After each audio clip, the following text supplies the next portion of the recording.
What's wrong with Ukraine? Many of you might have been asking these questions for like more than last 30 years. And I'm gonna try to answer this question by telling a short story. Year 1986, the Chernobyl nuclear power plant was exploded. And in 5 years, 1999, the Soviet Union collapsed. And actually, that was the year I was born. The crisis of 90s, a hard time for those living in the ex-USSR. Our family lived for like $10 per week. Year 2008, first revolution, so-called Orange Revolution. Then 2014, Revolution of Dignity, and the start of the war. Year 2019, we had the coronavirus, as all the world. And actually year 2022, the full-scale war has started. If you see the sequence, the average gap of the events is like every 4-5 years, something is happening. And you might ask, what's wrong with Ukraine? And things really have changed on the 24th of February this year, when Russia basically started a war against Ukraine. My background is urban planner, and I used to have and still have an urban consultancy working with the strategies of the cities, with the urban activation, with the ways to support and strengthen the municipalities and the cities in Ukraine. However, my previous job was reacting towards the request of the client. It could be the international organization or municipality or private sector. However, everything has changed from the date of the invasion. Not only this has changed, but also the content, the context, the circumstances. So on the very first day, I should leave my job and should leave my home, should leave my friends and gather my family in a small car and go westwards, Ukraine, having no idea what's going to happen next days, weeks, months. And going to the question of the conference, that is architecture now, near, and next. Not only the cities under the direct contact with the Russian troops were under the pressure. Actually, the cities in the West experienced a humongous rise of the population, like increasing 30-40% during 1 week. And the word precarity, which one of the speakers was new to use in everyday vocabulary, is the right term and description of what is going on right now in our country. Because what we are trying to do right now is to reimagine how Ukraine should be after the war, during the war. And it's quite uncertain, and the horizon of planning is very short. So we are sometimes going intuitively. However, not to continue this sequence of hazards or events in the future, we would like to think what could be done differently, because what we have been seeing, what my generation have been seeing during the last 31 years was actually being inserted in some certain dirty loop from which we couldn't get out. That's why we founded the initiative, which is right now an NGO called Restart Ukraine, where various specialists, practitioners stepped in, thinking of not what is possible according to the legal framework, because legal framework is done to the peaceful times, and right now this is a challenge which should be addressed collaboratively and cross-sectorally. And that's why we are forming right now the approach we think is right to be afterwards discussed and possibly implemented. The point is that there's no need to actually recover as it used to be, because the things will not be the same anymore. But at the same time, the world is changing, even without the war in Ukraine. And those factors together will unfold after the war.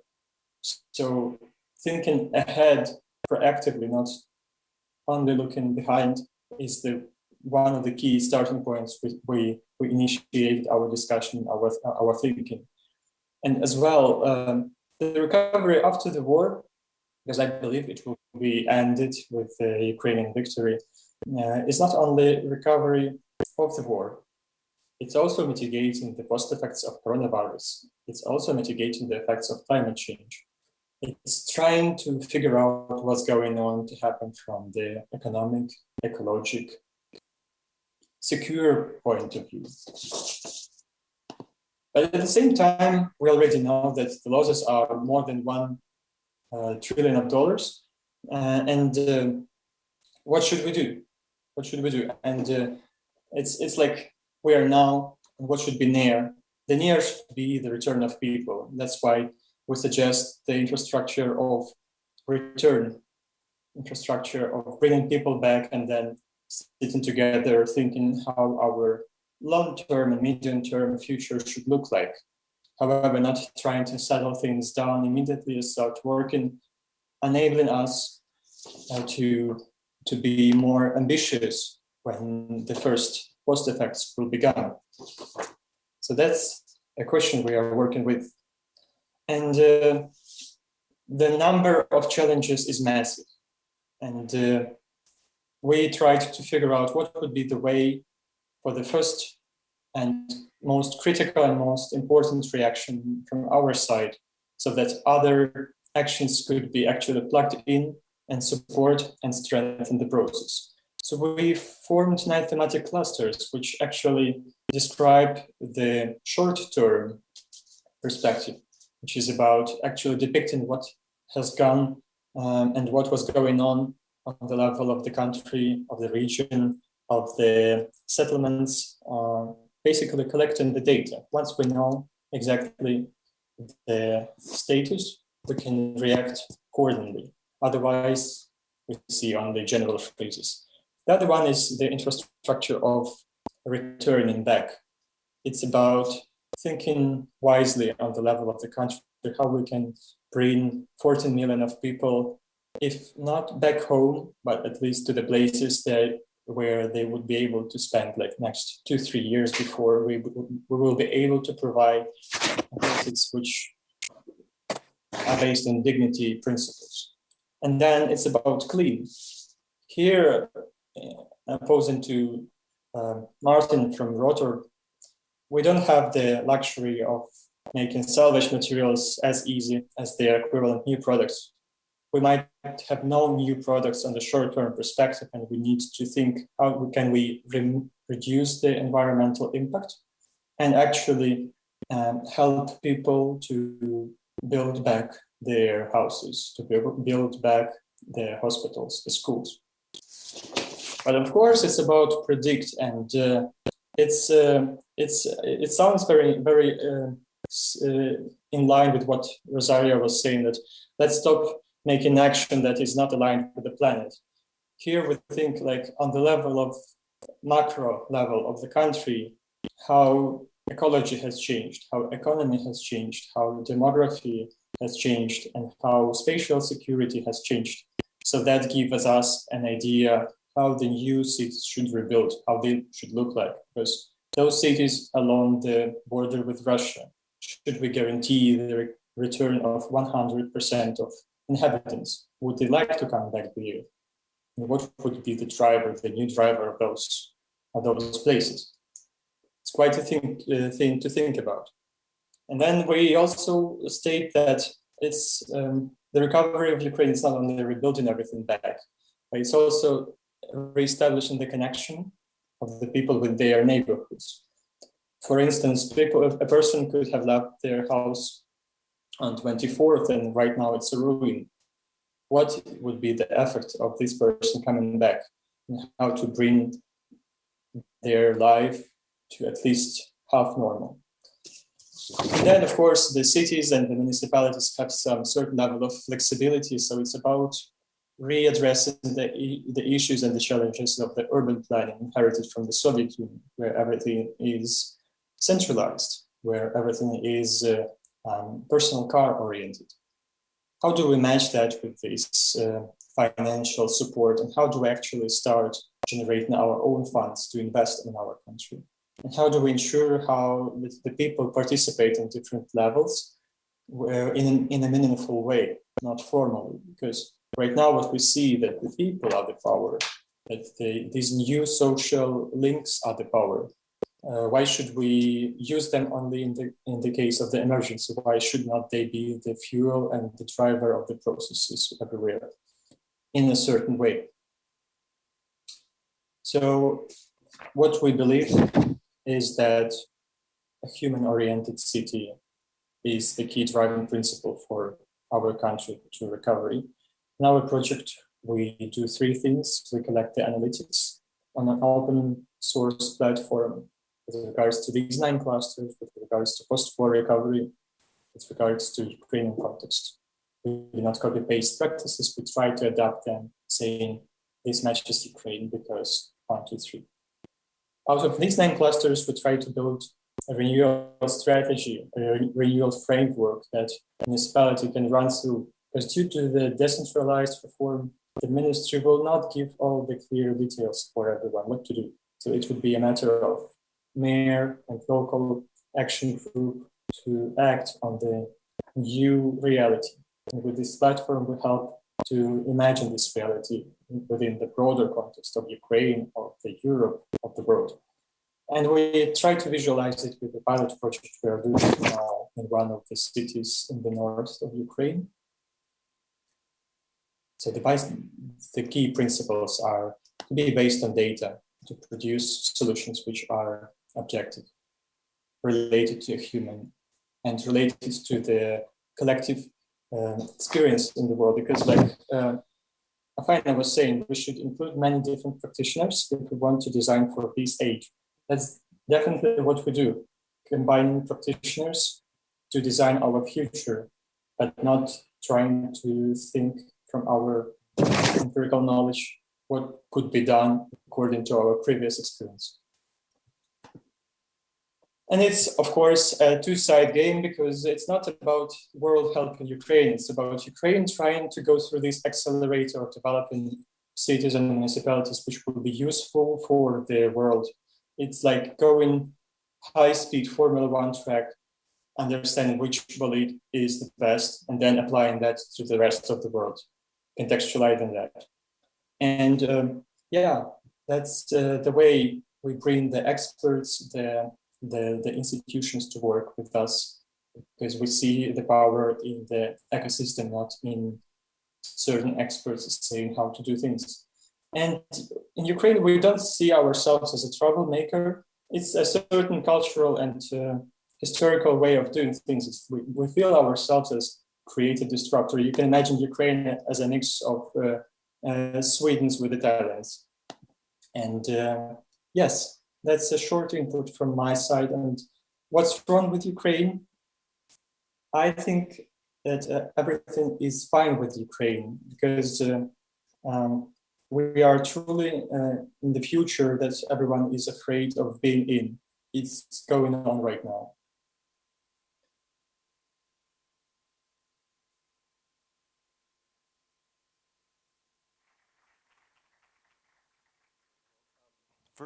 First of all, thank you, Alexander, for that. And obviously, you're speaking to us from Ukraine, and we all really wish you, all your colleagues, and of course everybody there, all the best. And we hope that you are all as okay as is possible.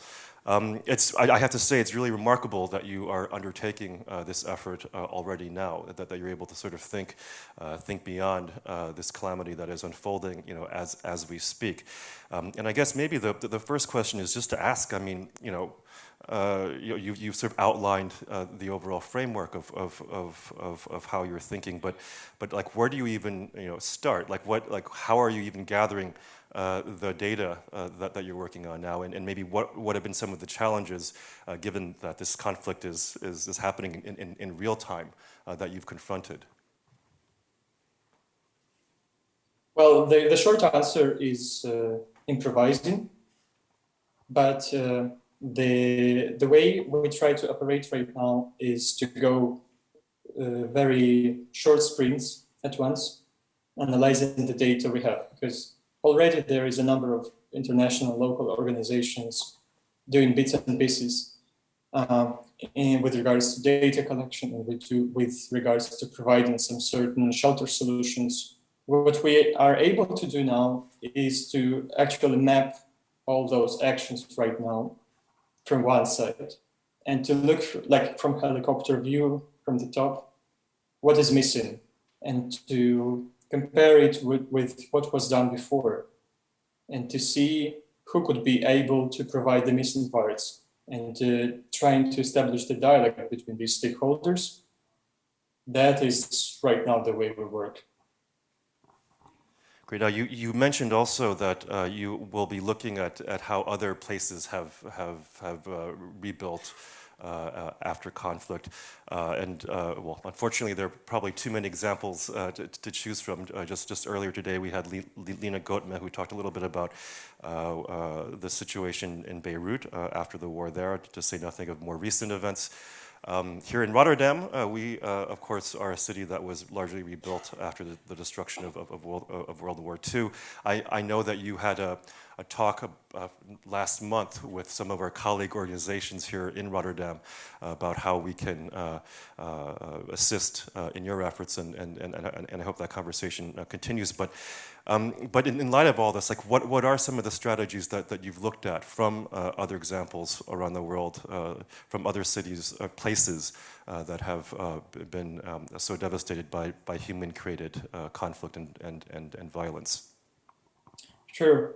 There were several. We were looking closely at the different countries reacting after the Second World War. And there are some certain patterns similar to what we might experience, especially with the recovery phase when materials will be needed. So we will be searching some ways to import them to Ukraine. The other cases we were looking at were Balkans, Syria, Lebanon, Iraq, Afghanistan, from different perspectives, because like somewhere there are very different cultural and historical setup and context. However, we were even looking on the ways some certain countries react after tsunami or volcanic eruption. So there are some certain protocols from World Bank. However, what we try to do as local professionals, understanding the context, we try to adapt and to step in a very early dialogue with such organizations like as a World Bank, thinking how we can actually find this golden middle.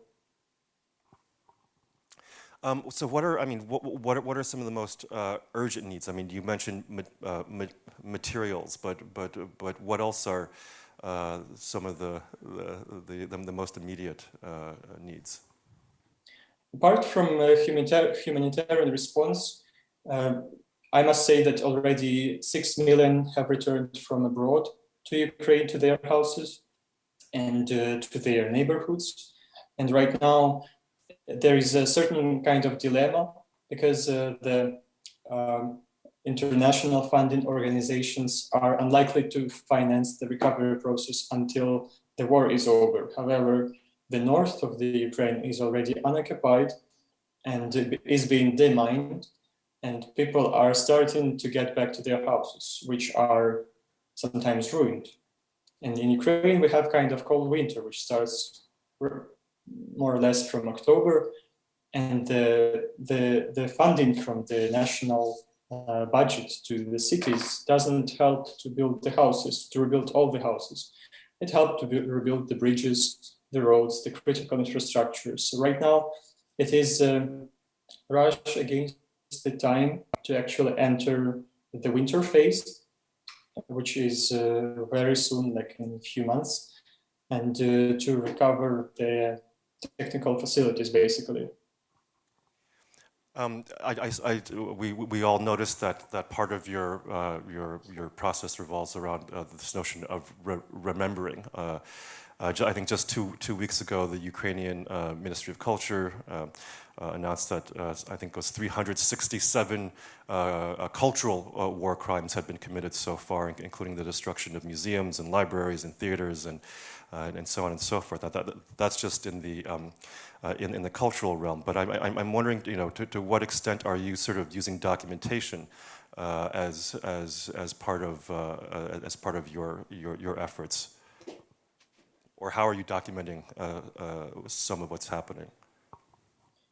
In the approach we are rather linking to the specific organizations which are documenting, because the workload in this field is huge. So we rather focus on how can we actually provide the tools in order to make this work easier and to make it more kind of holistic way. So an example of what we are doing right now is together with one of the US organization called ARC, we build a tool which helps through the photos of the destroyed objects to recover their 3D model, which then can be replaced in the context of the city. Because for us, remember, it's not only about the official heritage, but it's about we call it 3 parts of remember. The first part is that we need to recover the mental memory of the person with the city, which is not always the heritage. It could be an object, an element. It could be a park. It could be a bus stop.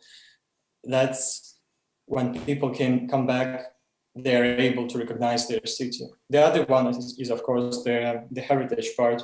And there is a number of organizations working on that. We're not going very deep there because it's not one of our best expertise. But what we try to do is the way to commemorate the war, because up to the Second World War, all our country was filled with some certain obelisks and memorial places which were always empty and were only for like 1 year event. However, here we should take an approach where we actually keep the objects as a part of memory destroyed in the city. That's why when the new generation comes, they will be aware of such war.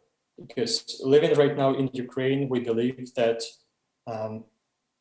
recovering Ukraine, we should be getting ready for the next war, which is a very real thing, That's why we feel it, of course, recovering the heritage, but also planting some seeds that this war will be less likely to repeat, because the young generation would be aware of that, and the polemics would be kept on a certain way. Great. Well, I'm so sorry we're out of time. But really, we've been talking a little bit today about optimism and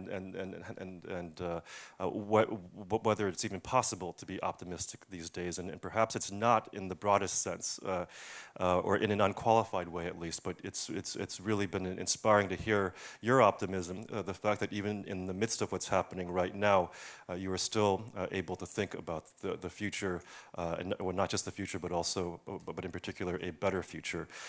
If anyone wants to find out more about Restart Ukraine, the website is restartukraine.io. And really, thank you, Alexander, for being here, and take care and good luck. Thank you.